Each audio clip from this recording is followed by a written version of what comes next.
नमस्कार, आप देख रहे हैं 18 इंडिया और मैं हूं आपके साथ रेयान अहमद। अभी एक प्रेस कॉन्फ्रेंस है जो कि कोविड-19 और लॉकडाउन से जो प्रभाव पड़ा है लोगों के ज़िंदगी पर, सरकार की क्या कुछ भूमिका रही है, इसके जो निवेदक हैं वो समाज बचाओ आंदोलन और लोक परिषद के लोग हैं। तो अब कॉन्फ्रेंस में देखना है कि क्या कुछ बातें होती हैं, क्या कुछ सरकार को बताया जाता है और क्या कुछ इन लोगों का जो है कि सरकार को अल्टीमेटम है, कुछ भी है।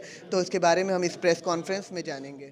समाज बचाओ आंदोलन और लोक परिषद की तरफ से ये बैठक और प्रेस वार्ता रखी गई है। देश में जो माहौल चल रहा है वो आप लोग देख रहे हैं कि एक तरफ दिल्ली में किसान अपनी मांगों को लेकर आंदोलित हैं,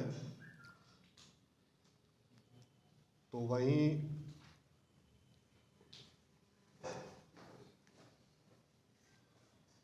वहीं और भी बहुत सारे मुद्दे हैं देश के जिनसे बड़ी तादाद में लोग प्रभावित हैं, लेकिन वो मुद्दे कहीं ना कहीं सरकार के द्वारा इग्नोर किए जा रहे हैं। तो उन मुद्दों में एक बड़ा मुद्दा ये है जो पिछले 8-9 महीनों से चल रहा है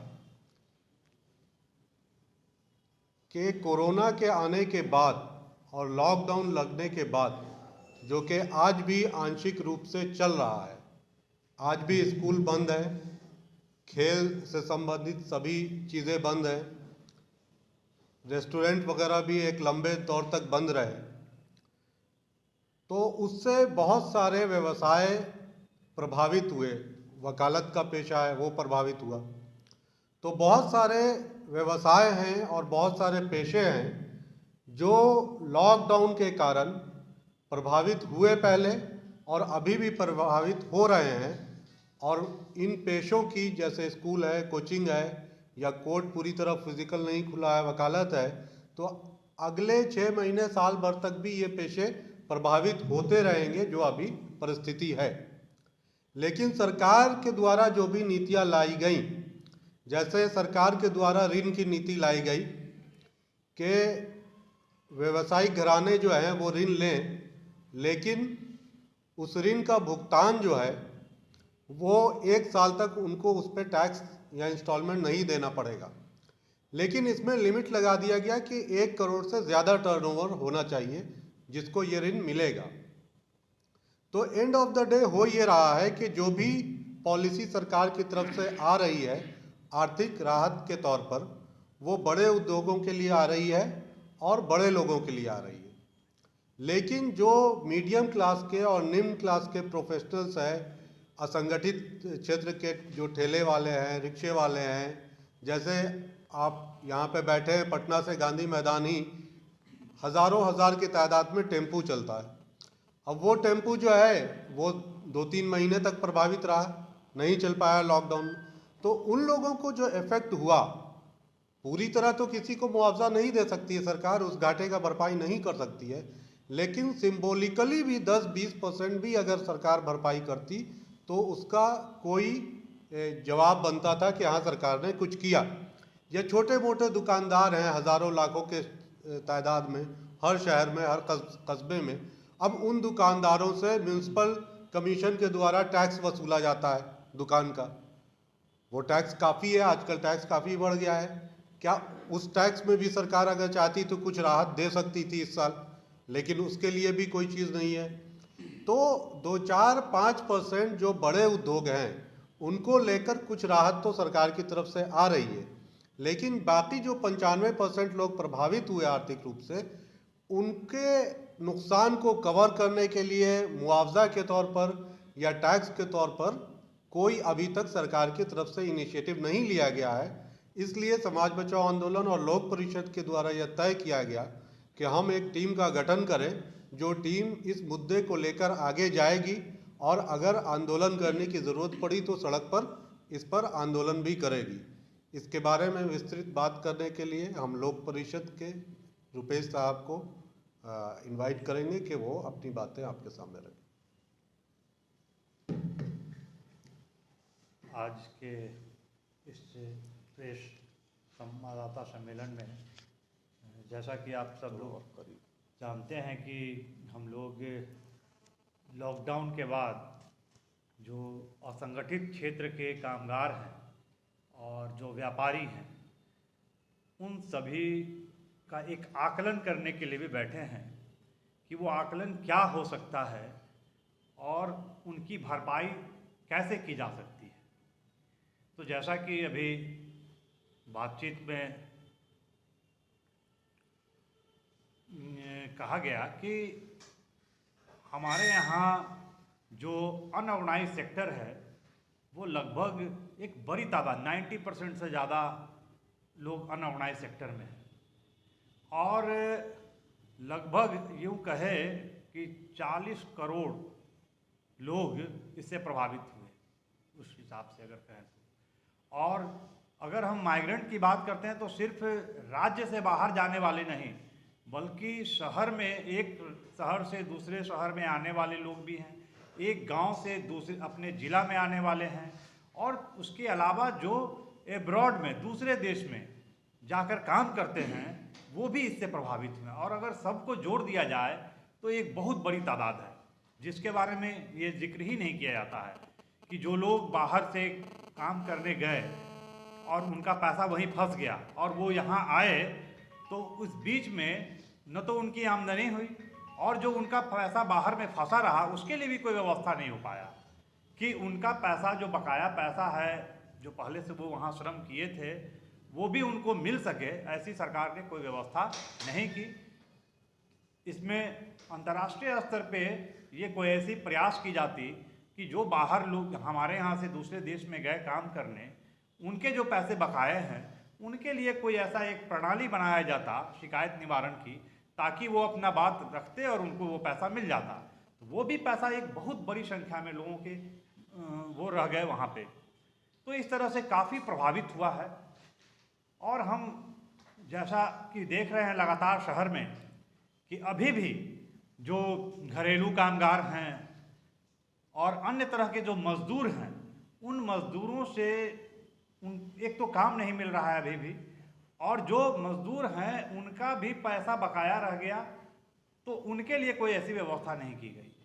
जबकि सरकार ने कहा था कि हम खाद्य सुरक्षा करेंगे और आज भी भारत सरकार के गोडाउन में इतनी अनाज है, बफर स्टॉक इतना है कि 1 साल तक फ्री अनाज पूरे भारत की आबादी को अगर दी जाएगी तो ख़त्म नहीं होगा।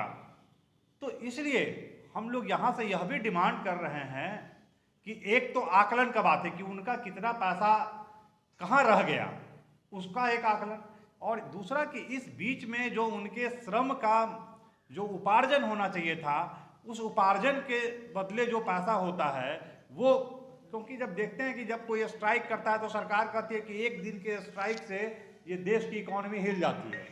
तो ये महीनों 8-9 महीने तक में अगर ऐसा हुआ तो लोगों की इकॉनमी कहाँ गई होगी, ये सब हम लोग के सामने है। तो एक तो ये आकलन करना, और उसके साथ साथ जो अभी उनको घर चलाने के लिए पैसे हैं, ये बात लगातार उठाई जा रही है कि जो अनऑर्गेनाइज सेक्टर के लोग हैं उनके लिए cash transfer, direct cash transfer की बात होनी चाहिए, लेकिन अभी तक वो कैश ट्रांसफ़र की बात नहीं हुई है। और चूँकि हमारा देश अभी कुपोषण के मामले में बहुत ही नीचे पायदान पे है, हम पाकिस्तान से भी नीचे हैं, हम चीन से नीचे हैं, सब जितने हमारे पड़ोसी देश हैं उन सब से हम नीचे हैं। ऐसे परिस्थिति में यानी कि आमदनी नहीं है और खाद्य की सुरक्षा नहीं है, ऐसे परिस्थिति में खाद्य की सुरक्षा के लिए सरकार को अनाज के भंडार मुफ्त में खोल देने चाहिए और उनको चावल, गेहूं, मिलेट्स और दाल के साथ साथ तेल, नमक भी देने की ज़रूरत है। तो ये जब तक सरकार नहीं करेगी तब तक, और ये इसके लिए कोई नया कानून लाने की ज़रूरत नहीं है। यह 2013 में राष्ट्रीय खाद्य सुरक्षा कानून जो आया है उसमें यह प्रावधान है कि आप रेगुलर खाद्य सुरक्षा करेंगे और आपदा के घड़ी में आपको कैसे खाद्य सुरक्षा आप कर सकते हैं, ये उसमें प्रावधान है। तो सिर्फ सरकार को एक फैसला लेना है कि हम जब आप आपदा मान रहे हैं तो ऐसे परिस्थिति में हम अपने भंडार खोल दें, बस इतना ही उनको करना है। लेकिन पिछले 8 महीनों में अभी भी जो इंटाइटलमेंट है सरकार का, जो हमारा राष्ट्रीय खाद्य सुरक्षा कानून के तहत जो इंटाइटलमेंट है, 86% लोगों को फ्री में अनाज मिलना है उस कानून के तहत, लेकिन आज भी उसमें लगभग 10% लोग जो हैं उसमें नहीं हैं और 10% लोग छूटे हुए हैं। तो 10% वैसे लोग जो आबादी के कारण, जब 1913 में जो किया गया था वो 10 वर्ष पहले 2011 के जनगणना के हिसाब से किया गया था, तो उसके हिसाब से 10% आबादी जो बढ़ी है वो लोग छूटे हुए भी है। और बिहार में चूंकि गलत ढंग से सामाजिक आर्थिक सर्वे हुआ उसके कारण भी 10% लोग छूटे हैं। तो ये दो पैमाने यानी 20% लोग छूटे हुए हैं। एक तो ये है, उसके साथ साथ ये कहा जा सकता है कि हमारे यहाँ जो करप्शन है नीचे से ऊपर तक, उसके कारण मात्र 60% लोगों को ही अनाज उपलब्ध हो पा रहा है, 40% लोगों को अनाज नहीं मिल रहा है। तो ऐसे परिस्थिति में हम लोग इस अभियान को ले जाना चाहते हैं। जो किसानों के आंदोलन चल रहे हैं उन किसानों के आंदोलन के साथ हम जोड़ना चाहते हैं, क्योंकि वो भी खाद्य सुरक्षा और आर्थिक सुरक्षा की बात कर रहे हैं और हम भी खाद्य सुरक्षा और आर्थिक सुरक्षा की बात कर रहे हैं, क्योंकि हम आर्थिक सहयोग इसलिए मांग रहे हैं उनसे ताकि उनकी खाद्य सुरक्षा हो सके, और अनाज खोलने की बात भी इसलिए कर रहे हैं ताकि वो उनकी खाद्य सुरक्षा हो सके, और किसान का सवाल भी खाद्य सुरक्षा के लिए है। और इसीलिए जो न्यूनतम मूल्य का बात है किसानों को, वो इससे जुड़ा हुआ है। तो ये सभी एक दूसरे से जुड़े हुए हैं, इसलिए हम उस किसान आंदोलन के साथ इसको और हम एक ब्रॉडर एस्पेक्ट से देखते हुए यह मांग राज्य सरकार और केंद्र सरकार से कर रहे हैं। और ये अगर राज्य सरकार को हम एक अल्टीमेटम पत्र भी देंगे हम लोग, अगर राज्य सरकार कुछ हमारे दिए हुए 15 दिन के अंदर में कोई इस पर पहलकदमी नहीं करेगी तो हम लोग इसको आंदोलन की रूपरेखा बनाएंगे और आंदोलन की ओर जाएंगे। धन्यवाद। प्रतिमा जी, आप कुछ इस पर? जैसा कि कुछ साथियों ने कहा, अगर देखा जाए तो असंगठित क्षेत्र में जो काम करने वाले लोग हैं, विशेषकर अगर उसमें हम महिलाओं की स्थिति देखें तो वो जिन तबकों से आते हैं और उनका जो काम है वो हर जगह पे है। जैसे अगर आप देखेंगे कि पटना में जितने हॉस्पिटल हैं, जितने होटल्स हैं, या उन सभी जगहों पे उन्होंने अपना योगदान दिया है। वो सफाई कर्मी से लेकर के और रिसेप्शनिस्ट तक हर जगह पे वो रही हैं। लेकिन इस लॉकडाउन में जो वो प्रभावित हुई हैं और उससे जो उनका जीवन और उनके परिवार का जीवन प्रभावित हुआ है, इस मुद्दे को भी उसमें ऐड करना बहुत ज़रूरी है, क्योंकि बहुत सारी ऐसी औरतें हैं जिनका कॉल हमेशा आता रहता है और सवाल होता है कि कब सभी सुचारू रूप से सभी चीज़ें चलेंगी और उनका घर परिवार चलेगा। और ये कुपोषण का साथ में जुड़ रहा है, क्योंकि ऐसे जो विस्थापित लोग हैं जो दूसरे शहरों से आकर के यहाँ पे रहे, जो लोग रहते हैं वो बहुत न्यूनतम किराए पे ही रहते हैं, उनका किराए का जो मकान है वहाँ आके रहते हैं। और फिर सरकार ने कहा था कि किराएदार जो हैं मकान मालिक वो किराया नहीं वसूल करेंगे, लेकिन ऐसा नहीं हुआ। सभी जगह किराया वसूल किए गए, जब ये कमा नहीं रहे थे तब भी पैसे मांगे गए, तो जिसकी वजह से काफ़ी महिलाएं डिप्रेशन में भी गई हैं, क्योंकि उनके पास कोई और आर्थिक सोर्स नहीं है। बहुत सारे पुरुष बाहर कमाने गए और वो वहीं रह गए लॉकडाउन के दरमियान, और वैसे में महिलाओं का काम भी बंद हो गया, तो उनके पास आर्थिक समस्याएं बहुत ज़्यादा, और इसका आंकलन बिल्कुल नहीं हुआ है कि किस प्रकार से वो महिलाएं जो हैं अपने बच्चों के साथ, वो बच्चे और महिलाओं की कोई गिनती ही नहीं है कि वो किस तरीके से प्रभावित हुए हैं। अगर हम बोले कि सरकार ने कहा कि हम मजदूरों को जो लौट रहे हैं प्रवासी मजदूर, उनको अनाज देंगे या उनका रजिस्ट्रेशन कराएंगे, तो लेकिन महिलाओं को उन्होंने तो मजदूर माना ही नहीं है। कहीं भी महिलाओं की गिनती नहीं हुई, उनका रजिस्ट्रेशन नहीं हुआ है और ना ही उन तक अनाजें पहुंची हैं। तो ये भी एक बड़ी समस्या है।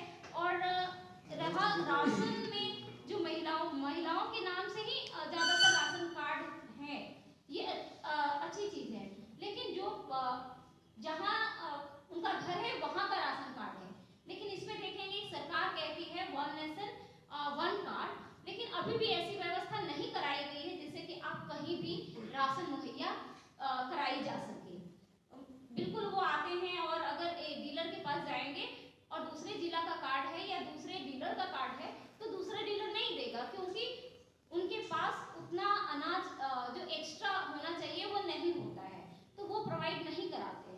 तो इस तरीके से हम ये कहेंगे कि इस कोविड के समय में महिलाएं और बच्चों के दृष्टिकोण से अगर हम देखते हैं तो बहुत ही भयावह स्थिति रही है पूरे इस लॉकडाउन में। और हम सबको जरूर इसमें अगर जो मांग रखते हैं उसमें बच्चे और महिलाओं की जो स्थितियां हैं उसमें डालेंगे, और सरकार अगर नहीं सुनती है तो हम सब आंदोलन के लिए तैयार हैं और पूरी तरीके से महिला भी अपने आंदोलन में सक्रिय रहेंगी। धन्यवाद।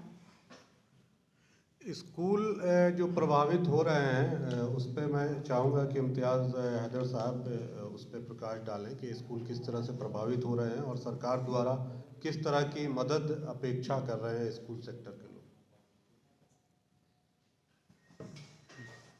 सबसे पहले मैं समाज बचाओ आंदोलन और लोक परिषद के माध्यम से ये कहना चाहूँगा कि अभी जो निजी विद्यालय हैं उसकी हालात जो है बहुत ही जर्जर है और जो आप लोगों से छुपा नहीं है। अगर आप देखें तो जब से कोरोना के वजह का जो लॉकडाउन हुआ वो अब लगभग पूरी तरीके से खुला हुआ है, सिर्फ निजी विद्यालयों को छोड़कर। उद्योग, व्यापार, धार्मिक स्थल, ये तमाम चीज़ें खुले हैं। यहाँ तक कि आपको मैं ये भी बताना चाहूँगा कि व्यापार के साथ साथ जितने भी निजी विद्यालय हैं जिसमें सरकारी इम्तिहानात हो रहे हैं उसमें भी जो है रजिस्ट्रेशन के नाम पे जो पैसे का वसूली सरकार कर रही है उसके लिए कोरोना नहीं है, लेकिन एक निजी विद्यालय जो बच्चों का मुस्तकबिल है, हिंदुस्तान का भविष्य है, उसको जिस तरीके से सरकार जो है बर्बाद कर रही है, ये अपने आप में बहुत सोचने वाली बात है कि आप तमाम चीज़ों को खोल दिया और तमाम चीज़ें जो है वो सुचारू रूप से चलाई जा रही है, लेकिन निजी विद्यालय जो है वो बिल्कुल इसको नज़रअंदाज कर दिया गया है। जबकि केंद्र सरकार ने इसकी अनुमति दी, लेकिन राज्य सरकार, बड़ा अफसोस के साथ कहना पड़ रहा है कि राज्य सरकार को ये बिहार के बच्चों के मुस्तकबिल के बारे में ज़रा सा भी मतलब जो है चिंता नहीं, उनको नींद नहीं आनी चाहिए थी। ये बहुत अपने आप में एक सोचने का मकाम है कि जो एक बच्चा जो एक हिंदुस्तान का भविष्य है और उसके भविष्य के साथ ऐसा खिलवाड़ किया जा रहा है जिसका अंदाज़ा लगाना बड़ा मुश्किल है। और बहुत सारे स्कूल 38 जिलों में बहुत सारे स्कूल जो हैं वो बंद हो गए हैं, बच्चों की पढ़ाई रुक गई है।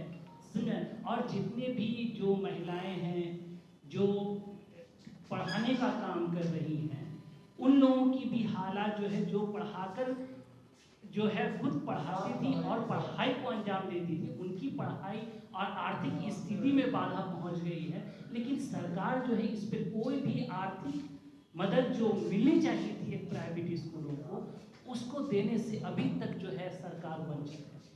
तो मैं इस बैनर के माध्यम से इतना कहूँगा कि इस पे अगर सरकार आवाज़ नहीं उठाएगी तो हम लोगों को मजबूरन सत्याग्रह आंदोलन करना पड़ेगा। और जितने भी स्कूल के या और भी जो बेरोजगार हो चुके हैं या जो और जिन किराए के मकान में रहने के बावजूद भी उनको कितनी परेशानियों का सामना करना पड़ रहा है, लोग भूखमरी की हालत में जो है जान की आहुति देने को मतलब जो है तैयार हो गए हैं। ये एक बड़ा सोचने वाली मुद्दा है जो आज मुझे फख्र हो रहा है कि आज हम लोग यहाँ पे बैठ करके इस तरह का जो है एक गौरव फिक्र कर रहे हैं, ताकि जो है इस बिहार का, हिंदुस्तान का जो मतलब आईना है और जो हमारे पूर्वजों ने जो कुर्बानी पसीने की कुर्बानी, खून की कुर्बानी दे करके जो है इसको जिंदा किया है, इसको हमको आज कहीं ना कहीं जो है बहुत खसारे में जा रहा है, इसको बचाने की ज़रूरत है। और हम यही आह्वान करना चाहेंगे और हम सरकार से यही गुजारिश भी करेंगे कि कम से कम जो है निजी विद्यालयों पे ध्यान देने की ज़रूरत है, नहीं तो आने वाले दिनों में जो है बहुत ही जो है इसका असर बुरा पड़ने वाला है। जय हिंद, जय भारत।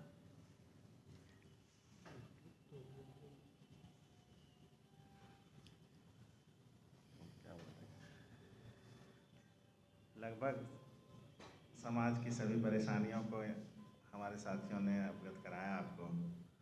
समाज बचाओ आंदोलन है, तो जाहिर है कि समाज का कहीं ना कहीं शोषण हो रहा है। इन तमाम दृष्टिकोण से सिर्फ इतना पता चलता है कि सामाजिक शोषण जो अभी बढ़ा हुआ है कोरोना काल में, उद्योगपति, बड़े उद्योगपति और बड़े उद्योगपति होते जा रहे हैं, उनका पैसा दिन दुना रात चौगुना बढ़ता जा रहा है। अब देखिए रेलवे स्टेशन बिक गया, हवाई अड्डा बिक गया। इस कोरोना काल में ही ऐसे ऐसे कानून पिछले दरवाजे से लाए जा रहे हैं जिससे कि समाज का शोषण और बढ़ता जा रहा है। उस सामाजिक शोषण के बढ़ने के कारण ही किसान आज सड़क पर है। किसान आंदोलन अगर हो रहा है तो उसका कारण भी सिर्फ इतना ही है। एक छोटा सा एग्जाम्पल है, बिहार के बहुत सारे बच्चे हमारे बाहर जाके नौकरी करते हैं, कॉल सेंटर में काम करते हैं, कहीं बड़े उद्योगपति के यहाँ काम करते हैं। उनका तनख्वाह पूछिए फ़ोन से उनसे, उनका तनख्वाह आधा कर दिया गया है। वो घर बैठ के भी काम कर रहे हैं, आधे तनख्वाह पर काम करने को मजबूर हैं, क्योंकि दूसरी जगह नौकरी मिलेगी नहीं। ऐसी स्थिति में उनका शोषण तो किया जा रहा है, मगर उस कंपनी का मुनाफा देखिए तो दोगुना बढ़ गया है। तो जाहिर है कि कोरोना के नाम पर सिर्फ और सिर्फ शोषण किया जा रहा है। रेलवे की कमाई देखिए, रेलवे में स्पेशल ट्रेन चलाए जा रहे हैं, उसका किराया बढ़ा दिया गया है, कोरोना चार्ज अलग से लिया जा रहा है। स्पेशल ट्रेन के नाम पर लोगों को किस तरह से बेवकूफ़ बनाया जा रहा है। आप यहाँ से पटना साहिब फतुहा जाना चाहेंगे तो उसका किराया जस्ट डबल ट्रिपल लगता है। स्टेशन में आपको एंट्री नहीं है, लेकिन स्टेशन बिक गया है, वहाँ प्राइवेट लोगों का काम चल रहा है, आपको घुसने का परमिशन नहीं है। इस तरह से लोगों को भ्रमित कर दूसरे डायरेक्शन में दूसरा दिशा दिखाकर और शोषण ही सिर्फ किया जा रहा है। इस शोषण का ही मतलब है कि हमारे जो समाज बचाओ समिति अभी यहाँ पर आपको मुद्दे को गिना रहे थे, वो तमाम मुद्दे इसी ओर इशारा करते हैं कि सामाजिक शोषण इस सरकार ने बढ़ा दिया है बहुत ज़्यादा, और उस बढ़ावे को कम करने के लिए एक बड़े आंदोलन की ज़रूरत है।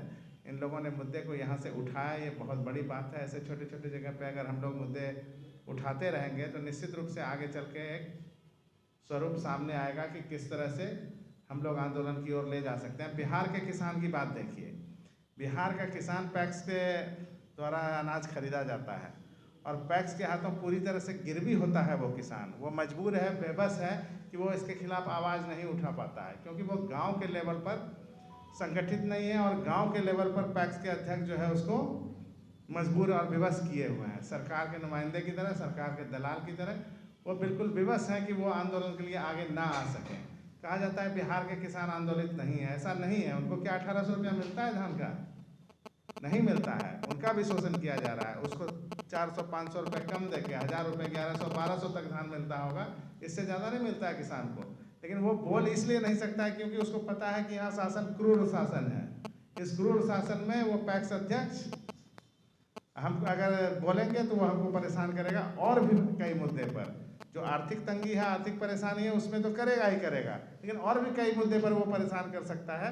इस वजह से लोग खड़े नहीं हो रहे हैं। इसके लिए भी अगर हम लोग आवाज़ उठाएं तो वो बहुत आवश्यक है कि इन किसानों को यह बात समझाई जाए कि इस नए कानून के द्वारा और क्या हो सकता है, क्या होने वाला है। जो पैक्स है, पैक्स के अध्यक्ष हैं, वो भी गायब हो जाएंगे बीच से, और वो बिचौलिए का काम कंपनी के लिए कर रहे होंगे। तो इस तरह से सामाजिक शोषण को जो बढ़ावा मिल रहा है, इसके लिए हम लोग यहाँ बैठ के जो आवाज़ उठा रहे हैं, समाज बचाओ आंदोलन और लोक परिषद के द्वारा जो ये आवाज़ उठाया जा रहा है, ये बड़ा सराहनीय कदम है।